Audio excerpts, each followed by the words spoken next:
Welcome to Persons of Interest, a podcast featuring interviews with interesting people doing interesting things, diving into careers, personal stories, life lessons, and more.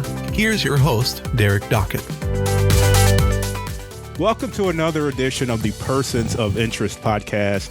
We're going to be going back because this guy and I are probably going to relive some stories of our time together when he was at one of the institutions in the Missouri Valley Conference and I was working there, because he was one of the first people to show me the ropes with video stuff and things like that and just help me out and get my feet wet when I joined the league. But now he's gone on to bigger and better things and recently got a promotion, which is what I want to talk to him about. But Christopher Hagstrom, man, it's been a while since we've talked, sir. It has, yeah. Thank you. You really need to retitle this podcast "Persons of Interest" now that you have me on there. Just persons that are available. So I appreciate you having me on. It's been a long time since we've caught up, and I'm looking forward to reliving some fun stories. And this is what this whole 2020 has been: looking back and saying how much fun have we had, and catching up people you haven't had a chance to talk to in forever, because technology is where it's at now. So Thank you for having me on. I'm looking forward to reminiscing. It's funny you say that, because I was doing a bunch of episodes back in, the spring and early summer when we were all just locked down. There was no going anywhere. And I would reach out and say, hey, do you have time? And you'd always feel weird because they have time. No one's going anywhere. So I'm bothering them and they can't say no because I know they'll have time within some part of the 24-hour day period.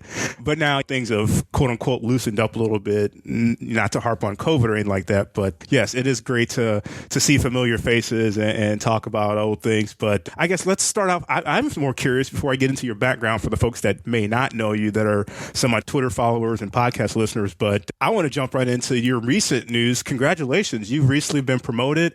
You've been working for the South Bend Cubs ever since you left SIU.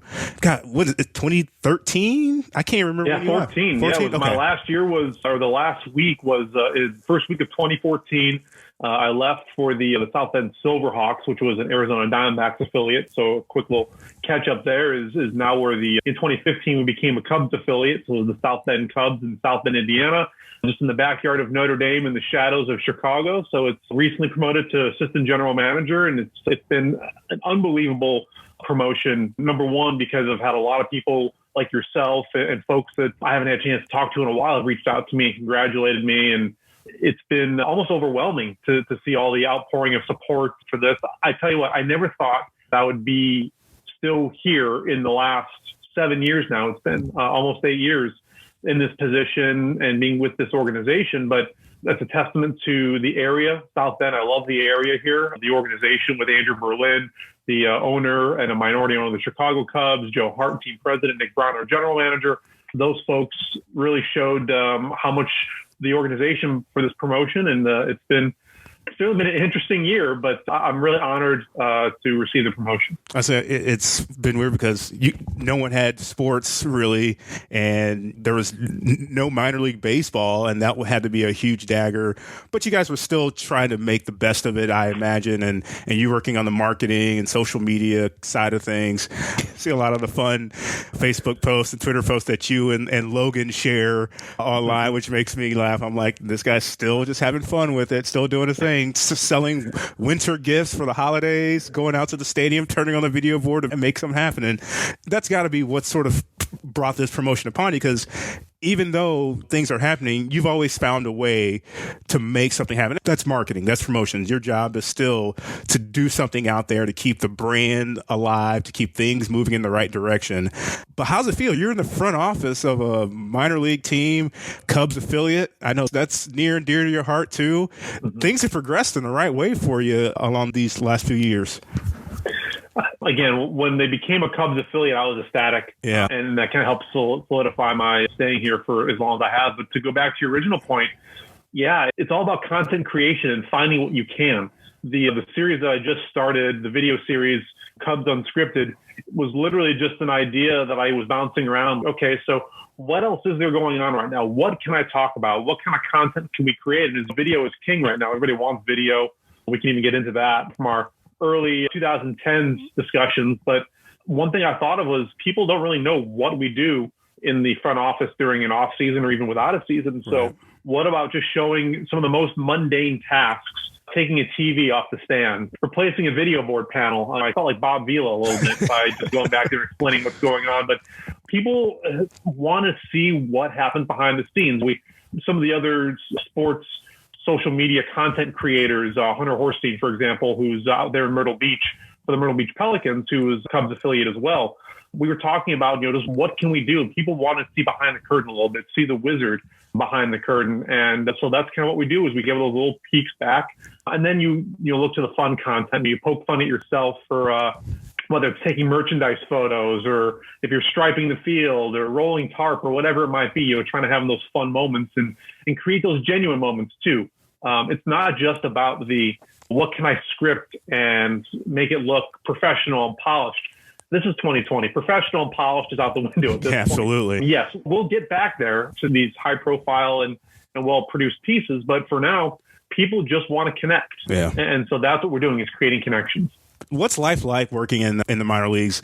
I always, people think that working in sports is glamorous and you guys do this, do that. And I tell people going back, and I only working in the Valley was my only experience working in sports.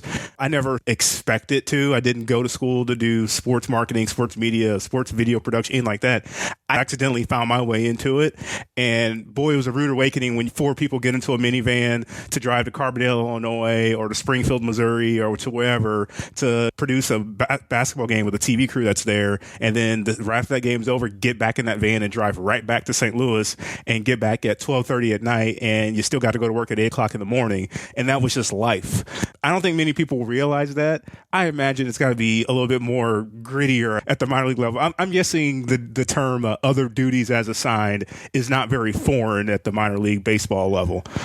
No, that's pretty commonplace. And to go back, those are the fun moments when you're crammed in a van or a car with 5, 6, 7 students. Those are the fun times. Those are the memories that you create. Yeah. Back in 2013, remember we did the Missouri Valley Tip-Off show. Yeah. We went up to Chicago over at Loyola, and I had at the time, I think it was 6 or 7 students that we piled in a van, went up there, and we produced it for SIU-Salukis.com and showed what we could do with that show. It was a 5-6 hour show of constant content. And little did we know that there was going to be a luncheon that we had to fill an hour of just talking. And thankfully yourself, and I know we had Doug Elgin on as well, a lot of different guests that we had. But those are the fun moments that you create. In 2019, when the South Bend Cubs were in the championship finals, a couple of my interns and we piled in a car. We drove out to Clinton, Iowa. And Clinton didn't have video capabilities whatsoever. It's an older stadium built in the 1930s. So you had a real old school, baseball feel to it, which number one, I thought was cool. But number two, we have a fan base that wants to see what's happening, know what's going on. And thinking ahead, we're like, we need video content. So we have to go out there. We've got to cover this. And so while we didn't have a big 3, 4, 5 camera shoot, we brought a single camera out there. We brought a photographer. We broadcasted the game and we won the championship. And so there's those moments, the behind the scenes moments when you're at the hotel. Funny story, after the night we won the championship, the trophy ended up coming back to my hotel because the team didn't want to leave it on the bus. They didn't want to leave it at that hotel. So I was staying in a different hotel room. And Chris, you just hold on to the trophy. I was like, excuse me? You guys won this, not me. So the trophy is sitting in my hotel room. All the players drink champagne out of it. And it had seen its fair share. What do? Of course, my staff and we drink a little champagne out of the trophy. and sitting in this dingy hotel room in Clinton, Iowa, it starts to rain. And it was one of those moments, again, that you create that nobody else is going to see. And your staff knows that it was a special and a magical night, and those are the moments that we'll always remember. What are some of your regular tasks besides the social media? Yes, for those, quotes. This is a podcast, so Chris and I are talking over Zoom video. He's using the air quotes, which is so perfect because we get it, and I think there's a lot of people that I know that work in sports. They get it, they know, but you're not out there like, you guys have a grounds guy. You're not having to stripe the field. You guys have people that do other things. You're not having to you're not going too deep in the weeds. But I imagine you've always been the kind of guy that is not afraid to help out when help is needed and go out there and do what's needed. And that's, again, we talked about duties assigned. This year, I think that held true more than ever when people, let's be honest, it was tough at the minor league levels this year without having a season. Yeah. Some staff had to be furloughed. So this year I was doing some grounds work and stadium operations and things that maybe are not normally in my wheelhouse. But in a normal season, I'm in charge of the marketing efforts, social media, video production, our game day promotional team, mascots, community relations, donations, all these different. What I say, it's easier to describe my job of what I don't do versus what I normally do. But it's video production is my wheelhouse. That's what I grew up in, and even to say when we're talking about you got into doing sports video production and marketing and stuff when you were at the Valley, you didn't expect to be doing any of that at the time when you were in college and stuff. You didn't expect to see yourself there. I didn't expect to see myself in video production. When I went to SIU in the early 2000s, I was expecting to be a broadcaster. And I think if you ask 100 people that work in sports right now, I would say at least 50% of them are doing something now that they never went to school for. They just learned it. They picked it up and like, you know what? I like this. So I'm going to keep on doing it. Yeah. And that's what fell into my lap with video production. But now that is my wheelhouse. But then what wasn't in my wheelhouse was marketing and social media. Then when that gets added on, you learn and you get to know it, and it does become your wheelhouse. So you slowly start building upon these elements as more and more keeps getting added to you. But let's be honest here, as much as good as we are, it's the people that we work with that help make us look as good as we do. If it wasn't for my staffs, my production staff, my social media interns, marketing, all that, we couldn't do what we do. We have the bigger eye. We see the whole landscape of things, whereas then we have folks, and some of us do, some of us don't. Some of us have folks to help us execute. Others, we have to do it again as ourselves. It's as a day-to-day, I certainly love the video production side of things and the social media, but then you look into the big picture of what's the marketing plan, what's the promotional plan, and then you get a bigger scope from there. Yeah. So let's go back in time a little bit. You mentioned when you got to SIU, you saw yourself more on the broadcasting side, in front of the camera, so to speak. Is that something you wanted to do, even going back high school? In high school, I want to go into sports production. I want to do this. I'm going to knock it out of the park, and I'm going to fall in love with it. How did that come to mind for you? When it's in my high school, Stevenson High School up in Lincolnshire, we were lucky enough to have a student radio station and a morning announcement, televised morning announcements. And so I fell in love with, broadcasting in that manner. And so then when I went I picked SIU because of the broadcasting program that they had. It's, radio television broadcasting it's the number one school at the time in the state. And I still believe that it's the number one school in the state for that. And when I went there, I wanted to be a broadcaster. I got right into it with the student radio station at SIU. And from there, WIDB, I got a chance to do sports. And right away, I got a chance to start interviewing the likes of Jerry Kill and Bruce Weber, Matt Painter, these people that are icons now. Yeah. As a student, I'm a freshman, and I'm talking to these guys. There was a moment my first year when I was late to a post-practice presser with Jerry Kill, and I'm running, got my little mini disc player and trying to get everything together. Coach Kill was so kind to wait, and him and Joel Sambursky, actually, I got to interview then, and Joel Sambursky, the quarterback at the time, being so kind to a student who didn't know what he was getting into at the time, but looking back on it, you learn from those moments. And I kept doing more broadcasts and kept getting more under my belt. And it only took me 20 minutes to bring up the name Mike Reese, which I thought it was going to be a lot quicker. I did too. I thought I was going to bring him for you because in my mind I have this clip of something that was posted on social media. I saw it might have been Facebook, but it was actually a game in Springfield, Hammond Student Center, and you were doing sideline reporting. And I was just like, "Oh my God, this is hilarious!" I couldn't pinpoint what year it was, but I'm like, "Oh my God, this is so funny." It was working with Reese has been fantastic. The photo you're talking about was from a WSIU television production. It was 2005. Okay. Working sideline there, and that was so much fun. But working with Mike Reese, who is of course the voice of the Salukis, an unbelievable mentor to me, a great friend, and he listened to my stuff. And I know he denies this up and down now, but at the time when we talked, He said, I say, and he tells the story differently, but I say, he's like, Chris, you're not that good, is what he told me. Now, he seemed to think that he was trying to push me and pursue me into, to work harder and do more preparation. So maybe there's a truth in the middle there somewhere. Sure. But it was working with him.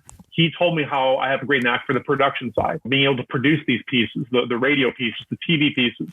And then that's what kind of pushed me to get into the production part of it.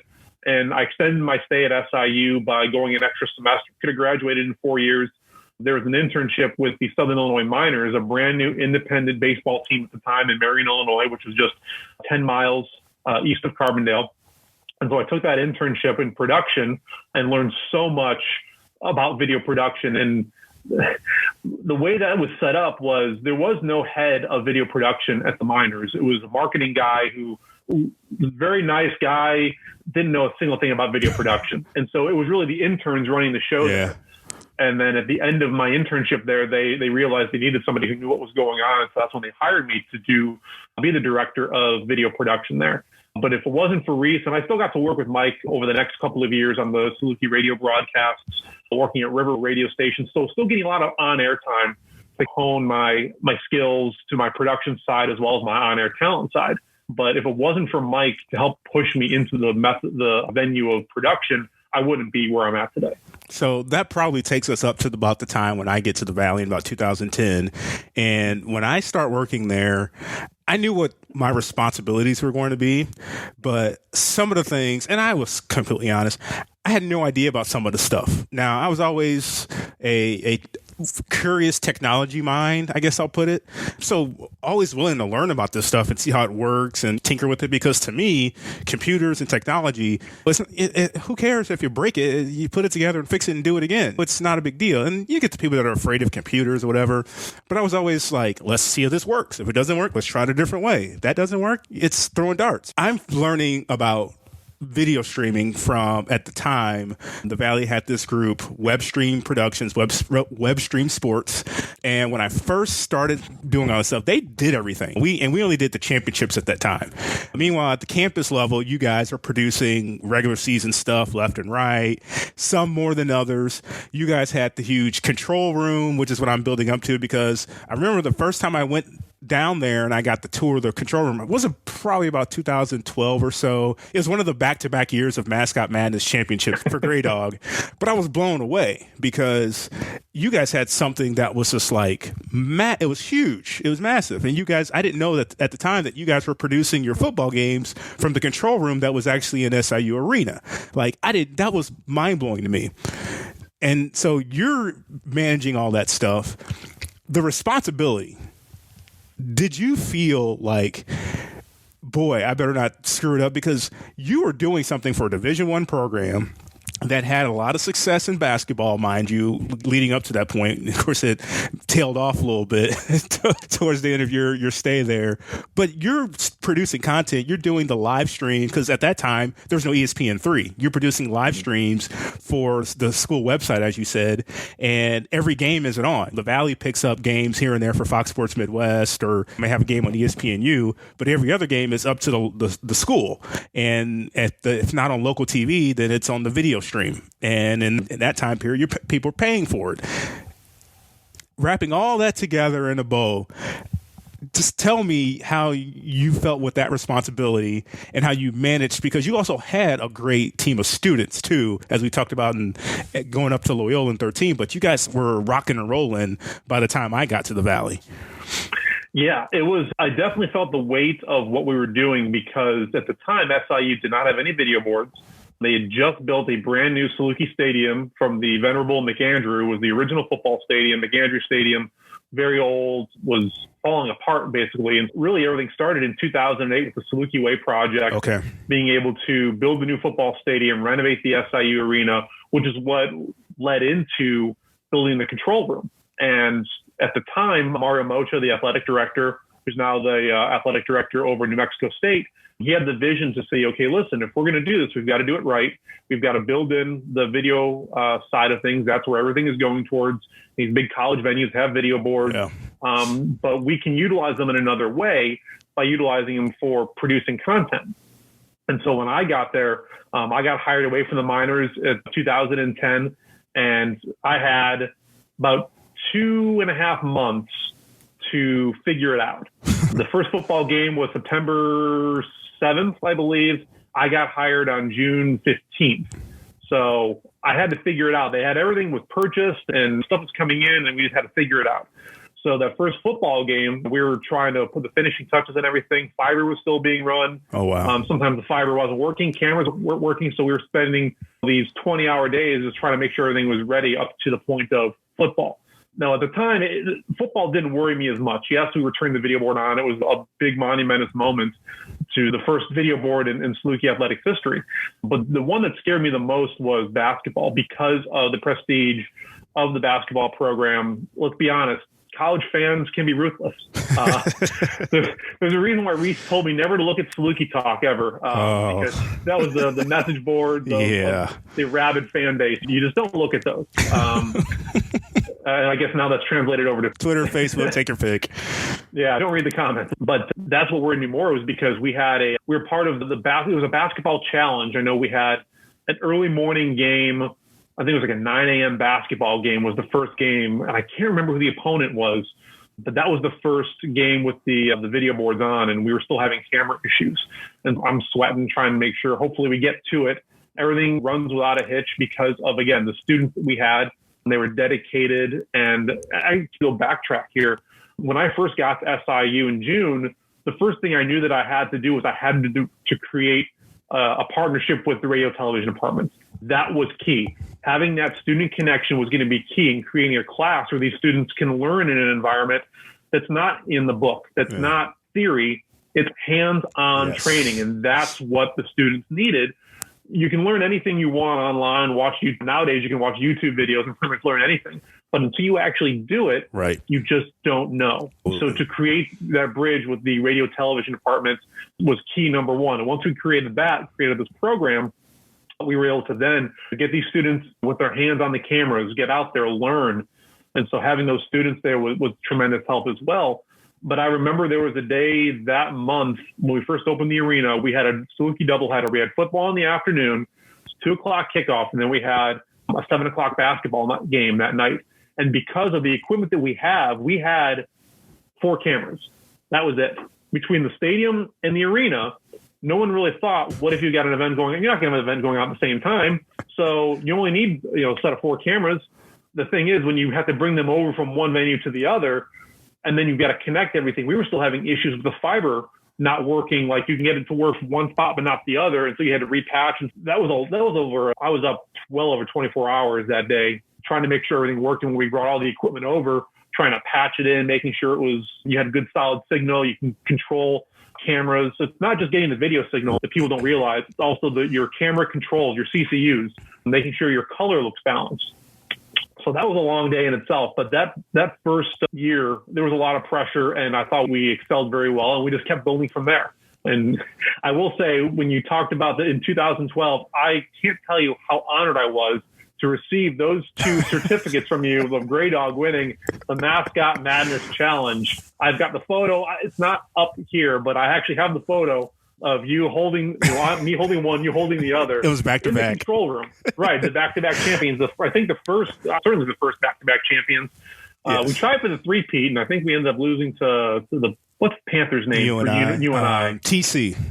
Yeah, TC. Yeah, we lost to him for our 3-peat. But no, it really showed what you can do by having the arena and the football stadium out of one control room. There was a lot of vision there to know you can produce both of those things. And eventually we grew beyond that control room into something much bigger. Yeah. And now, which I don't know if you've been back in recent years, now they've got production trailer with the ESPN3 thing, which, let's be honest, like, you're the godfather of SIU production at this point, because A, what it's become, and then B, it's almost like a coaching tree, like between yourself, Braden, Shane, Sam, like everyone's doing this production stuff at either Shane's working up in like the Northeast, Braden's now with Tupelo Raycom, Sam is at Ole Miss. Like, it's spawned spawned off to these guys that are doing fantastic things and all either creative, really super solid technical skills.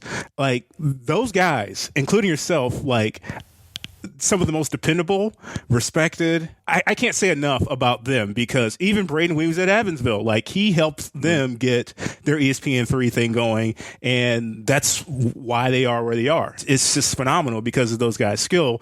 But like you said, the hands-on, because those guys were students, became grad students, and Shane and Sam, they stepped into your role. They were directors of the video team at one point.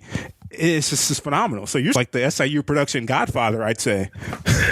We lost a great legend in Rich Herron this past week, and you look at the coaching tree that he created and the people, the lives he's touched in Southern Illinois with him, with Bruce Weber, Matt Painter, Chris Lowry, that coaching tree, and the number of high school and college coaches in Southern Illinois that he created and mentored, and to look back and realize that time we were able to mentor so many people, with starting off with my GA and student worker, Sean Thompson, who is out in the West Coast right now, is an amazing designer and an artist. And you look at Scott Shagnon, who was my GA at the time. He's now with Marquee Sports Network. Okay. So, he has grown and developed and is creating these amazing features. And then you look at Shane, and he's now out east managing his own truck to this day. And Sam, of course, as you said, at Ole Miss, but creating that, finding those hard workers, that's what I was trying to find. When you're trying to find people to work with and to mentor, you can teach anything, except you can't teach drive. You can't teach work ethic. Yeah. Those are the two things that I looked for when I was looking for people to, step into that GA role, into those leadership roles. Find people who have a good work ethic, and everybody that I worked with had that. Braden, Shane, Sam, Brad Gray, who's there now, and I think he's now the fourth director for video services. He has that drive and desire too. And that's, if you're out there listening to this and you're like, I want to get into whatever it is, you've got to have the drive and desire to want to get better. There's going to be a lot of times that people are going to critique you and criticize you. And that's probably the toughest thing to hear is constructive criticism when you pour so much of your heart into something that you're like, no, this is good. No, if you take the step back and you look at it objectively, it could be better. And that's sometimes hard to hear. So learning to take constructive criticism, all those guys have that. And we've developed something, like you said, now a lot of universities have ESPN3 and they do all their own productions. But at the time, in 2012, early 2013, we were talking about what can the Valley do? How can we capitalize on all these productions? And that was the idea behind when we went up to Loyola to produce the basketball tip-off show. It was to show, hey, we can do this. We don't necessarily need to bring in ESPN and all these trucks all the time, because that was the way where video production was headed. Right. Taking everything internal to produce it so you could get on the big network.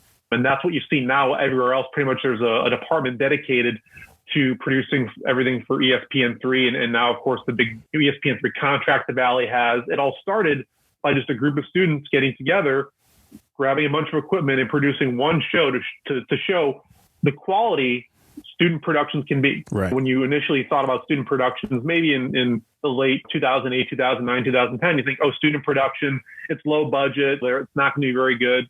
We showed with that day, that moment of, hey, it can be really good. It can be great content. And then, of course, the driving factors of getting the equipment to all the universities and the trucks. And it's a solid, across the board, the Valley, I think, is a conference, I think, has some of the best production equipment and the best facilities now with the trucks. So, yeah, I work for Notre Dame part-time, and they've got amazing facilities. But again, it's Notre Dame. Right. So they can they're producing these linear shows that are on the main mothership of ESPN out of their control room, but they can do that. When you look at a mid-major school, again, I'm using air quotes, mid-major, but you look at the Valley, they've got solid production with a simple 3-4 camera shoot. You've got some graphics packages, but it's the storytelling that really sells it. And the fact that these students are being able to do this, to create this content, I put it up there with any other conference production staff that's out there. we've talked about the tip-off show, the basketball media day that was at Loyola, which is the year that Loyola joined the league. Are there any games or productions that stand out to you as ones that, on either side of the spectrum, ones that were, ooh, that was a stinker? We had some bloopers in that one, or ones that were like, man, that was outstanding. We really did a great job. The tip-off show, I think, was just the culmination of those 3.5 years of hard work. There were some softball and baseball games that I don't know how we got to work, but we did. Tom Hexamer, shout out to him. If I'm the godfather of Saluki video production, then he's the great godfather, because he's the wizard with all if you can think of a part and you need a part, go find Tom Hexamer, because he typically has it. But to make some of the environments work that we did, yes, basketball and football were connected. But in doing baseball and softball games, we had to do those out of the coaches' offices and run these gigantic spools of cable to different camera locations. I remember there's moments that I'm hanging out the window at softball trying to run a cable out to one of the side on top of the press box off down the sidelines. And I think some of those that stand out in my mind, I think the baseball and the softball ones, just because of the work we had to put into to make it happen. Bringing all the equipment over, finding a corner. You remember the softball press box. There's hardly any space to move, and yet we're still trying to put in a 3-camera shoot. We've got these, I would say, maybe 20, 24-inch black and white tube TVs that we're using as monitors with an old, 1980s video switcher. Those are the ones that I remember because they were the most fun to put together and then stream out. That was a lot of fun. Those are the ones. In baseball, we would be in the coaches' offices, running cable through windows just to protect. Because you remember the old A. Martin Field. Yeah, I was going to say, the stadium's different. Yeah, it's much different now. I've been back there to see it. I haven't been there to a game yet, and that's my goal is this spring, if everything holds up as I expect it will, I want to go out and try to hopefully see a baseball game out on the hill. And the Mike Reese press box, which of course is very apropos that he has a press box named after him. After the number of years he spent in the A. Martin trailer, which is on top of the metal bleachers. But it's amazing to see where they've come now. But the ones that I remember are the ones we had to put the most work into. Yeah. Yeah, and that typically, I think of the same things. Some of the games or whatever. Like, I never myself, I shouldn't say never, because I actually did have to produce some live streams or some stuff myself. But I remember back at the MVC Swimming and Diving Championships, I remember you sitting up there with your tiny little camera networked into one laptop. It was a 1-camera shoot. You've got this little consumer grade camera that you're just panning back and forth and giving commentary to it. It was simple, but it was so cool that we were able to do that. That was the very first year, and I couldn't go back after that because once the coaches loved it because it was on and it had never been on. I'm like, why can't we do this? I could take a camera there and follow the action and put on the screen what event it is. And it just took off from there. And next year it became a requirement. Does this facility have internet so that we can stream? It just became a thing. Yes, I did have to do some of those. But at the same time, like, I've learned, like, you can do so much just in your laptop. You can create the whole thing. Like, now in my school district where I work, we've done football games and basketball games using just the laptop, and they make the software that it has graphics packages built into it automatically, and you can change the score just right in your laptop while you're switching cameras and everything. And you can now plug in as many USB ports or whatever you have, as many cameras you can take. And then as long as your computer can handle it, you can do it. So, of course, technology has changed over the years. You don't have to have big switchers and new tech equipment everywhere. Of course, that makes it easier. That makes it more professional. But to just do something simple, it can be done pretty easily now as technology has adapted. But as I was going to say, I was thinking back to just doing some of the stuff, and a lot of it I just picked up from you guys, not knowing we wanted to do more and more just other events, not just the games themselves. Started streaming press conferences, started streaming every Monday when coaches have their teleconference, just all that kind of stuff. And for me, it became at Arch Madness, the post-game press conferences at the tournament became a thing because every fan wanted to hear what the coach said. And especially after their team won the championship, they wanted to see that press conference because that was something they never really did. You see 20 seconds of it on the news, and that was it. But if, that sound bite, and everyone wanted to watch it. So that became a thing. And I was the one taking my laptop back there, plugging in. They gave me an SDI connection, and I'm sitting there and I'm like getting audio synced up and all this stuff. So it became my thing of learning how to do all this stuff. And I can remember, what's this stream product? What do you guys use to do this? Looking for help from you guys and not knowing what platform to use and everything. And I think you guys were the first to use YouTube Live to do streaming that I remember. And I'm figuring that out on the fly. I'm like, I think we can stream to YouTube. And again, when that became a thing. So I'm rambling on and on here because I learned so much from you, and it still sticks with me today. And now I've got people asking me for tips because I'm curious more and more about it as more and more stream platforms have popped up. Twitter now has streaming. You can get your own stream hosting, all this stuff. It's just come left and right. It's come full circle. I'm thankful for having someone with the knowledge that you have to share it with me, and it can just reciprocate over and over because, like I said, I never went to school for it. I just was a curious technology mind. But for you that actually did it, actually lived it, and actually has a more technical mind, because I tell people, I sat in a truck for a web stream at one of our soccer championships one year, and for a game, and they're like, "You can run the scoreboard, it's easy." I'm like, I don't think you want me messing with that. But it literally was just like clicking a button, starting and putting the score on the bug is just simple before they can get automatically patched in. But I don't think people realize that. If you were to give someone advice or give someone that's looking to get into production and they're curious about it, I think most folks that are curious about it, they know they want to do it. But if someone's, I'm interested in this, but I don't know if it's for me, what would you tell them? I would say find a way to get on, that's not necessarily a crew, but either in a volunteer role or find a way, look at Arch Madness. How many times have we had those volunteer roles? Mm-hmm. It's just something as simple as running stats or maybe helping out during press conferences, just those moments that you can get in and pick people's brains. Look at us, just sharing stories back and forth. I mean, the mentors that we talk about, the Dave Snells, the Mike Reeses, they want to share their knowledge. Now, not at, the time of broadcast, probably not the best time to ask questions, but, right. There's a lot of dead time that was there. Find people to ask questions for. I'm more than happy to share my knowledge, and people ask me questions all the time, whether it's, through DMs or Twitter questions or emails or whatever it might be. I'm happy to share my knowledge, but you have to ask the questions. You have to say, hey, can I help out? I'll get people all the time that ask me, what can I do to get in? And I would say, just ask. Can I help? Can I watch? Can I shadow? Eventually, when you start doing those things, people will see your interest level. Okay, this person clearly wants to get involved. They're hounding me. They're asking me. So sure, come on in, watch what we do. See if this is for you. And if it is for you, then, hey, what can I do? Can I volunteer? A lot of people are like, you should get paid for your efforts. And I totally get that. If you're putting in all the time and the effort in, you certainly deserve to get paid and get paid a reasonable wage.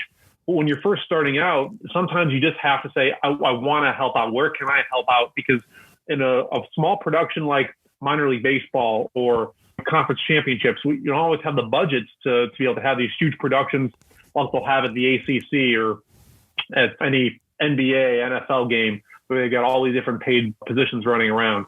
Find a way to make yourself invaluable. That's how I've achieved everything that I've had so far, is to learn. Even if it's not a part of my job description, we talked about in minor league baseball, duties as assigned, or in sports, duties as assigned. You got to find a way to make yourself invaluable to an organization, go above and beyond. These are all things that I think everybody knows, but you don't necessarily put into practice. It goes as simple as ask the question, and from there, I think doors open up. You guys are Class A? As of right now, there's minor league baseball is going through a change right now. Yeah, I know there's reclassification. Yeah. So you've got there'll be 4 classifications. The South Bend Cubs have been invited to be the new high A affiliate. Okay. The Chicago Cubs, where we were the low A affiliate originally. And so that's all still in flux and waiting to be finalized. But we were invited to be the high A affiliate, and you'll have Iowa Cubs, AAA, Tennessee Smokies, AA, Myrtle Beach Pelicans, who were the high A, were invited to be the low A. So That's your 4 teams for the Chicago Cubs system. Okay. I asked because I'm curious, and you may not, you don't have to out anyone or anything, but I'm curious when it compares to minor league baseball. And I'm sure you've looked around at the other teams, who's doing what, because that's what you do. I know how you are. What are some of the other things? What are the trends? Like, are people doing as much creative as you guys are? Are they doing as much on the video side? I don't even know. Like, I've Springfield Cardinals, for example. They were, I assume they still are. I haven't looked at their classification for the Cardinals. I assume they're still AA and Memphis is AAA. I don't think that's changed for them. But they have a video board there, and Missouri State plays their baseball games there and in Springfield. So they have a control room. They have a video board. So they do more of the video type content, and they can do creative things for promotions and say, coming up Tuesday night, it's $1 popcorn, $1 beer night, whatever it is. And they can do funny stuff that runs on the video board in between innings. And I know depending on your classification, not every stadium has all the facilities, but I'm curious, anyone doing things higher end that you're like, oh, that's a great idea? Or South Bend Cubs, are you guys the gold standard? I'll tell you this, the staff that I have, I will put above and beyond anybody else. When that's all said and done, though, you look at the technology, there's things that we can certainly improve upon. There was at the end of the 2019 season, I believe it was Baseball America put out a grading list for all 102 teams at the time, I think, that streamed to MILB.TV. Okay. And they rated them. And I'll tell you what my rating was. My rating was a 68. A 68 out of 100. Oh, so okay. We were low. So I was first of all, I was flabbergasted at how poorly we were rated. Did they give qualifiers of how they rated and everything? They did. They outlined it and said, who were some of the top ones. The ones off the top of my head, the Hartford Yard Goats were one of the top ones. The Toledo Mud Hens, and those folks, they do a great job. Sure. What irritated me, I think, more than anything else, was the fact that they must have picked up a bad game to watch, because obviously you can't watch everything, right. And everybody has an off day. So when we were ranked 68 out of 102, I was like, no, there's no way that's where we're at. And so in the off season, going into the 2020 season, I had all these awesome plans and ideas of, okay, this is how we're going to improve our graphics package, and we're going to focus more on the storytelling. We're going to do some in-game interviews, playing back taped pieces. And I got all these different ideas on what they dinged us for on the broadcast side we were going to improve upon. So obviously that didn't necessarily happen for last year. We're going to continue to work on those this year. And I think there's some technology things that you look at. For example, for us, we're producing 2 shows out of 1 switcher. We've got the video board show, the in-venue show, 4 Winds Field, but then we also have the broadcast, which goes to MILB TV. And depending upon the day, we also produce the TV broadcast for the local, whether it's the ABC affiliate in town or potentially something bigger, which I can't speak to exactly yet, but something bigger might be coming down the pipeline for us. But we produce those locally. Anything that you see that's over the air broadcast-wise, we're producing that. So we're doing 2 shows out of 1 switcher, which is incredibly difficult to do when you're trying to line up commercial breaks. Sure. And you're pulling back content for in-venue. You've got to make sure you're in a commercial break on the switcher, and it can be difficult at times. But as I said, I put my staff above anybody else that's out there. They're hardworking. They learn quickly. And I think some of the best storytelling we did was our 2019 championship run, by just some of the stories we told on air, some of the broadcastable looks. So now if minor league baseball were to look at those games, I think we would have rated higher. But I definitely think that there's more to build upon for us. And like I said, look at some of those higher rated teams like Toledo and Hartford are the 2 that popped into my mind instantly because of, I think, especially when minor league baseball said it was the angle of their camera, their outfield camera. So when you're looking at home plate, you've got a clear view of the strike zone. It's not necessarily the graphics packages were good, but they had some really good looks and angles. Yeah. So I would say look at those folks, and moving forward for us, we're going to continue to improve for 2021, and we're not going to be 68. If they rank us again, we're going to be way higher than that. I did find the list you're talking about. Yeah, Hartford is second, Bradenton, Altoona, Charlotte. Yeah. And there's some great teams that are up there. Don't get me wrong. I think that what they have on that list, when you look at those top 15 teams, I think they're all belong there. I just don't think that we should have been rated as low as we were. Yeah. And this looks like it's more about camera angle and it's not quote unquote full game presentation. Okay. Interesting. That still just was a burr in my saddle, though. I'll tell you that. Anybody that was around me that week just knew I was in a terrible mood, and I had all these ideas and visions. But that's the thing, is you have to be passionate about what you do too. Yeah. We talked about what do you want to share with people? What do you want to tell people if they want to get into this? You got to be passionate about it. So when I saw that, I got fired up a little bit, and it's okay to get fired up. It's about now how then do you improve upon yourself? This is interesting because they have not the Baseball America story, but they've got screen caps of a lot of the games. And it's very interesting how varying the cameras look and the streams or the presentations are. Like some have the score bug, a standard baseball score bug with base paths and team logos, score, inning, ball strike, whatever. Some have this one from, I guess it's Fort Wayne. They've got like a full lineup on the right side. They've got a full box of the player at bat, and they've got the score bug, and that's all around the inset of the camera shot. So there's. Let me tell you a story about Fort Wayne. So a little behind the scenes knowledge on that is the reason why that's set up the way it is. Okay. Is because they're getting all those stats from their video board. They're literally taking the video board graphics and putting it into the broadcast because that's how their control room is set up. Okay. When they stream out, that was all taken in, and they just redid their control room this 2019 to 2020 off season. They were redoing that whole area. I know the people in Fort Wayne; they're great people. But the reason, and you'll look at actually quite a few of those. If you look at the Great Lakes Loons as well. They just got a brand new video board for the 2019 season, and they actually have a unit. Daktronics is the manufacturer of the video board.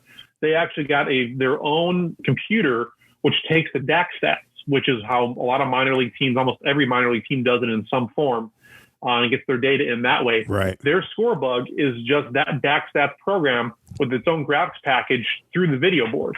It's great. It's well done. The base paths. I'd actually, I think, for our league, the Midwest League, I'd put Great Lakes at the top of that list as far as the visual. I hope to certainly get there someday and have that kind of graphics package. We have what works for us right now from a financial standpoint. Sure. But that's part of the reason why you see teams in different methods with different graphics and different visuals is because you're all trying to find what works for their budget. And I firmly believe this. If I'm looking towards a crystal ball for the future, you're going to see a standardized package, just like you would watch if you're watching the ACC network or you're watching the Valley. You see a lot of it's all standardized graphics. With this new merger with minor league baseball and major league baseball, I could see in the next, I want to say maybe 2-3 years, you're going to see MILB TV broadcasts all have a uniform look. Yeah, makes sense. That's what everyone trends. I mean, like the SEC network, schools are producing from control rooms on campus, but you don't know the difference. You don't. Right. It's all the same. Some game maybe put on SEC Plus, SEC Online, SEC linear TV, but they're all using the same graphics package. Same with ESPN3, ESPN Plus. It's across the board, so that makes total sense. Interesting. This is a fairly lengthy article that I have to go back and read through because they actually go through a couple of different things, but just scrolling through, looking at the visuals part of it, it's interesting. Some of these things, my camcorder that I use to stream some stuff might shoot better than it.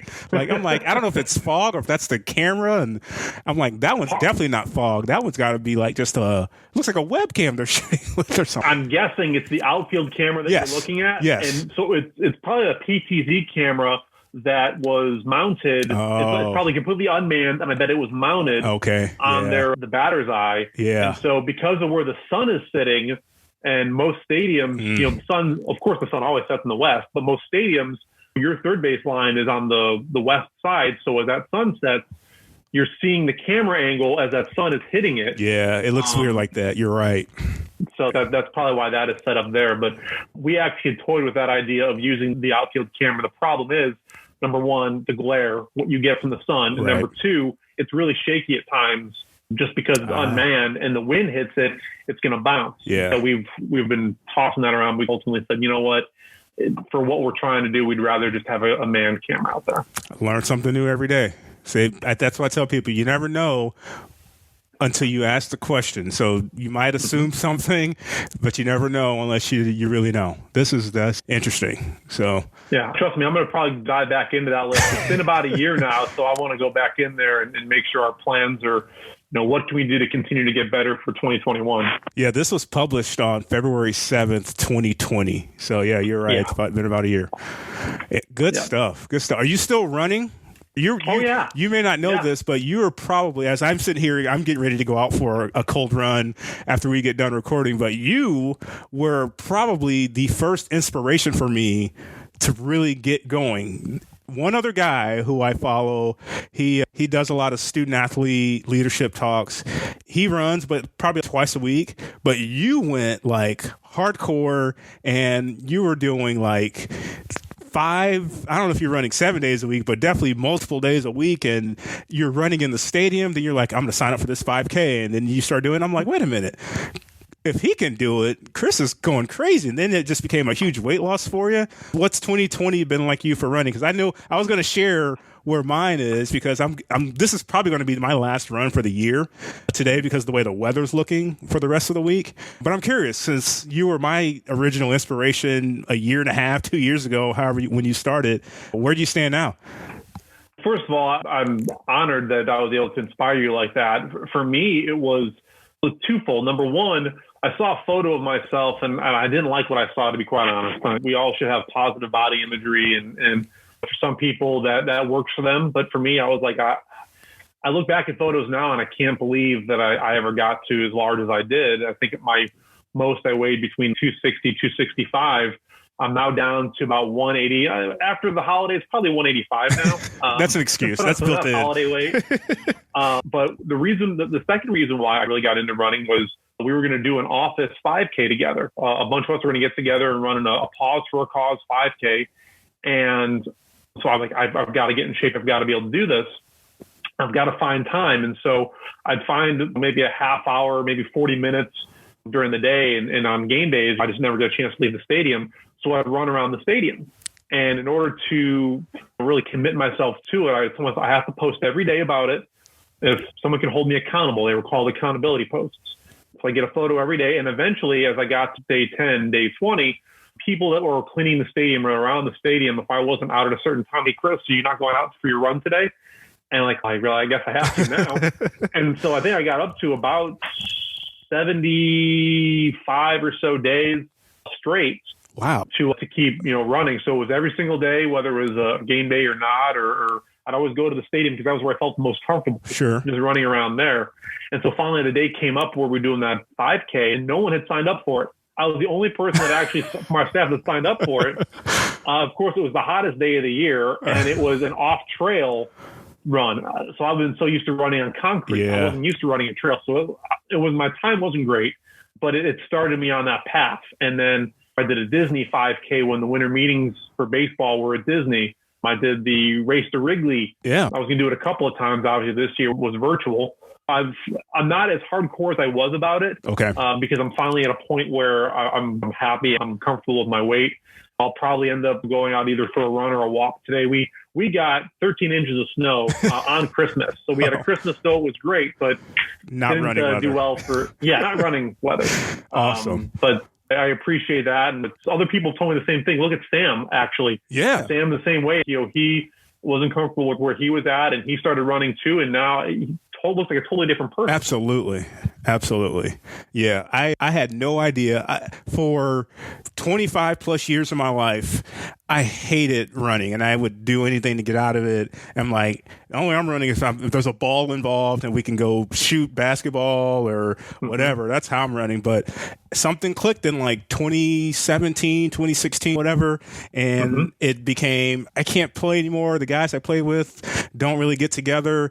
I need something to stay in shape. And it became, I went out to the park and walked, and then walking and running became a little bit more running. And then it became all running, and it became, I think I can run 30 minutes straight. And it just happened. I never did a couch to 5K. I just went out and just built it up. And next thing, it just kept going. And I'm like, I think I'll run a 5K. I'll sign up for this. And I did it. And it was just like you. It was October. And in October in St. Louis, you never know. It could be perfect weather. It could be 68. It could be rainy. It was about 85 at 8 o'clock in the morning. So it was a pretty warm October day, this early October. I'll never forget it. It was the Blues like season opener kind of thing, 5K. And my goal at that point, I wanted to always run under 30 minutes. 30 minutes or less was always my thing. And I just barely did it in that particular race. I ran it like 29:45. But ever since then, I've been able to sort of knock the time down a little bit more. But it's never been about the time. It's been more about now it's going out there, get off the computer, clear the head, do something different.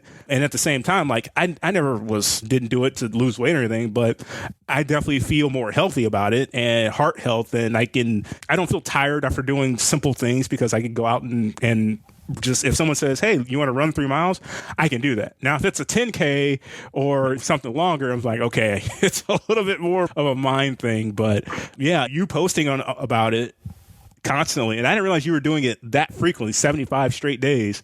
That's impressive. Were you running a certain mileage during that span, or were they all varying lengths? When I first got started, it was running and walking combination, just because my body wasn't used to it at the time. But I always wanted to try to get in a 3.15, whatever a 5K is, those about a little more than 3 miles. And so that's always been my goal, is to try to do that, from running and walking to more running, less walking, to all running. Yes. And then eventually the same thing, if I want to get under 30 minutes. My first 5K I did not. So it gave me something to build upon. And now I can do pretty much like 25 to 28 minutes, somewhere there, just depends on the day. Yeah. I did a sunburst race, which was a Boston Marathon qualifier. And nowhere did I qualify at all. And I had no intention to, but I felt so good after doing the 5K. It was from actually at the stadium, you run through South Bend up to Notre Dame, and the finish line was the 50-yard line at Notre Dame Stadium, nice, which was so cool. But after I finished that, I felt so good. Instead of taking the shuttle back, I then ran back. Look at you. Essentially did a 10K. Nice. But again, that's all one of those. It all depends on how you feel. Yeah. So some days are good, and then some days I just want to get my run in and head back inside and play with the dogs. That definitely does happen. I will tell you, in 2020, I am about 3 miles from 800 total. I originally wanted to do, I think I had it set at 850 or 900. And then timing wise, I just ran out and I adjusted it. I think I could do 800. And then some other things slowed me down. But I am on track. If today's run, weather permitting, how things look, I should be able to get this in today. And I think I will be able to run 4 miles, and that should put me over 800 for the year, which would be, for me, since I've been tracking it, I use an app to track every single run, the most miles I've run in a year in my life. So go figure. Wow. And you're to blame. Well, now you've told everybody this, and I'm not sure when this is going to post, but you have to do it. You have to get those 4 miles in. Oh, I'm counting on you. All your listeners are counting on you. You've got to get to 800 now. You have to. I will get, this is probably going to post by Wednesday or Thursday. And today is Monday when we're recording. I'm probably going to get these miles in today. Good. Awesome. I can't wait I want to see the tweet. I want to congratulate you. Looking forward to seeing you hit that 800 mark. I appreciate it. And thank you for doing this, sir. Before I let you go, tell the fans how they can follow the South Bend Cubs on social media, keep up with you and everything that's going on, and get ready because baseball will be back. And I want people to see all the fun stuff that you've been doing in South Bend. I appreciate that. You can follow us on Facebook at facebook.com/South Bend Cubs, on Twitter and Instagram at SB Cubs. You can also follow me personally on Twitter at Chris Hagstrom. That's Hagstrom. Follow us on YouTube, youtube.com/South Bend Cubbies.